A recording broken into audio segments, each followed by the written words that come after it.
11. Welcome back to the second part of the explanation of the chapter, The Address. Hope you people have read the chapter till I have explained it yesterday, and now we continue. We come to know that the narrator has given her first visit to Mrs. Darling, and Mrs. Darling first refused to identify her, but when she insisted, she told the narrator that she is busy right now and she cannot talk to her. Afterwards, the narrator walked back slowly to the station. She began to think about her mother, who had given her the address years ago.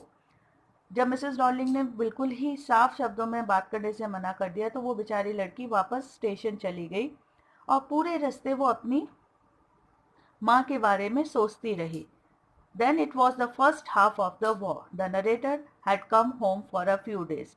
और ये तब की बात है, अब वो याद कर रही है कि वो मिसेस डॉर्लिंग से कब मिली थी. तो युद्ध चालू हो गया था और लगभग फर्स्ट हाफ में जब स्कूल कॉलेज बंद हो गए थे तो वो घर आई थी कुछ दिनों के लिए. Perhaps she was then a student and lived in the school hostel. उस वक्त वो एक स्टूडेंट थी और हॉस्टल में रहती थी. She could see immediately something about the rooms had changed. She missed various things. और जब वो छुट्टियों में जब युद्ध चल रहा था घर आई थी तो उसने घर आके कोई चेंज देखा हर एक कमरे में. और वो चेंज क्या था कि बहुत सी ऐसी चीज़ें थी जो पहले वहाँ हुआ करती थी लेकिन अब नहीं थी. Then her mother told her about Mrs. Darling. और जब उसने उन चीज़ों के बारे में माँ से पूछा कि माँ ये चीज़ इस कमरे में नहीं है, वो चीज़ नहीं है, तो उसकी मम्मी ने उनको मिसेस डॉर्लिंग के बारे में बताया. The woman was an old acquaintance of her mother. Old acquaintance मतलब पुरानी जान पहचान वाली. whom the mother hadn't seen for years. और काफ़ी सालों से माँ ने उन्हें नहीं देखा था. पर फिर एक दिन अचानक माँ की मुलाकात मिसेस डॉर्लिंग से हुई. But then she had suddenly turned up and renewed her contact with the narrator's mother. Renewed means नए सिरे से शुरुआत करना, पुराने चीज़ की नई सिरे से शुरुआत करना. पर फिर एक दिन अचानक वो उनकी माँ से मिली और उनकी पुरानी जान पहचान वापस नए जान पहचान में बदल गई.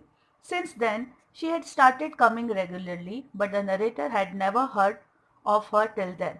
और उसके बाद से माँ ने उसे बताया कि वो काफ़ी बार घर आई हैं और गई हैं, लेकिन उस दिन के बाद से नरेटर ने अपनी माँ से उनके बारे में कोई बात नहीं करी, क्योंकि नरेटर ने अपनी माँ को मना किया था कि अपनी जो भी पुरानी एंटीक चीज़ें हैं वो मिसेस डॉर्लिंग को मत दो. तो इस पर माँ ने कहा था कि मैं ये चीज़ें उन्हें सेफ रखने के लिए दे रही हूँ, क्योंकि हम जू हैं और हम पर कभी भी हमला हो सकता है, लेकिन ये चीज़ें उनके पास रहेंगी तो वो सेफ रहेंगी. और नरेटर ने ये देख लिया था कि उनकी माँ ने सोच लिया है कि ये चीज़ें वो उनके पास रखेंगी, इसलिए फिर उन्होंने अपनी माँ से कोई बहस नहीं करी. All the Jews living in Holland were in great fear of the Nazis. Many of them had fled in fear. The narrator and her mother were also Jews. The mother, like the other Jews, had decided to leave the place quickly. Mrs. Darling had perhaps come to know of it. अब Mrs Darling को उसकी माँ का ये डर पता था कि वो जू हैं और उन पर कभी भी अटैक हो सकता है.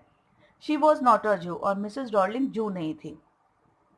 And had no fear of the war, इसीलिए उन्हें किसी चीज़ का डर नहीं था. She had very cunningly renewed her acquaintance with the narrator's mother. और उसने बहुत ही चालाकी से अपना रिश्ता नरेटर की माँ से बनाया, क्योंकि उसे पता था, मिसेस डॉर्लिंग को पता था कि इनके पास बहुत सी कीमती चीज़ें हैं. She had suggested to the narrator's mother that she would keep her things safe. और बातों ही बातों में उसने नरेटर की मदर को ये विश्वास दिला दिया था कि ये सारी चीज़ें अगर आप मुझे रखने के लिए दे दोगे तो मेरे पास ये सुरक्षित रहेंगी.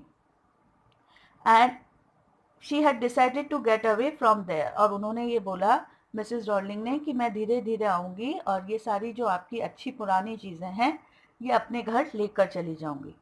As the narrator walk back to the station she recalled what her mother had said about the woman. और जैसे ही नरेटर स्टेशन की तरफ जा रही थी तो उसने अपनी माँ के कहे हुए शब्द याद किए. Every time she leaves here she takes something home with हर.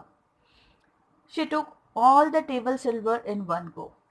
उसकी माँ ने क्या बोला था कि जब भी मिसेस डॉर्लिंग आती हैं तो वो यहाँ से कुछ लेकर जाती है। जैसे एक बार जब वो आई तो वो उनकी पूरी सिल्वर कटलरी आप जानते हो, चाकू, छुरी, कांटे, चम्मच, ये सब। And then the antique plates that hung there. आपने ब्लू पॉटरी का नाम सुना होगा। ब्लू पॉटरी एक तरीके की कला होती है जिसमें सुंदर सुंदर बोन चाइना के एंटीक्स और वॉल हैंगिंग्स और ये सब बनाए जाते हैं। तो पहली बार जब मिसेस डॉर्लिंग आई तो वो सारी सिल्वर की उनकी कटलरी ले गई।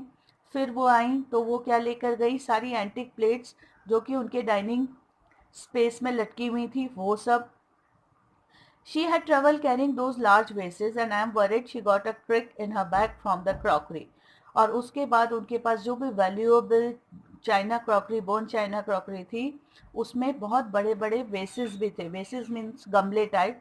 तो जो उसकी मम्मी बोल रही है कि मुझे तो चिंता हुई कि जब मिसेस डॉर्लिंग ये सब क्रॉकरी ले जा रही थी तो उनकी कमर में शायद लचक आ गई थी, इतनी भारी थी। The mother shook her head pityingly and continued, I would never have dared ask her. She suggested it to me herself. तो नरेटर की मम्मी उसको बोली कि मैं तो कभी भी हिम्मत ही नहीं करती मिसेस डॉडलिंग को ये सब चीज़ें ले जाने के लिए, कहने के लिए, लेकिन उन्होंने आगे बढ़ के ये बोला कि आपके पास इतनी अच्छी पुरानी चीज़ें हैं, मैं इन्हें अपने साथ ले जाती हूँ ताकि ये सेफ रहेंगी।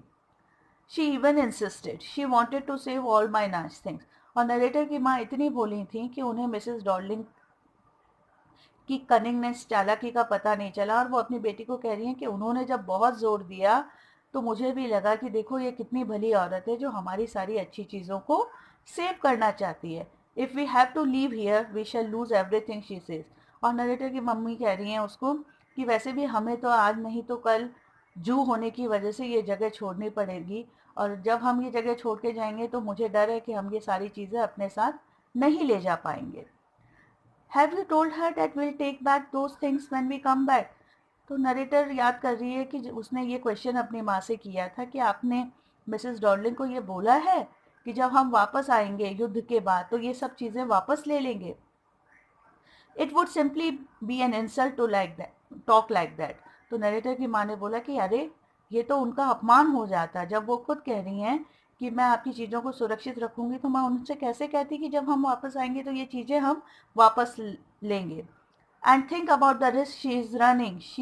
Each time she goes out of the door with a full suitcase or bag. और तुम्हें शर्म नहीं आती ये सब कहते हुए कि वो औरत हमारे लिए कितनी रिस्क, जोखिम मोल ले रही है। जब भी वो यहाँ आती है तब या तो वो एक बड़ा सूटकेस या एक बड़ा बैग हमारी चीज़ों से भरकर ले जाती है ताकि वो उन्हें सुरक्षित रख सके। The mother means to say that the woman could be in trouble if she was seen by the Nazis. The narrator was not entirely convinced and they didn't talk anymore about it. Narrator को लग गया कि उसकी माँ को समझाना उसकी बस की बात नहीं है, इसीलिए उन्होंने इस बारे में बात करना छोड़ दिया। So we have learned up till here. Read and let me know if you face any problem. Thank you.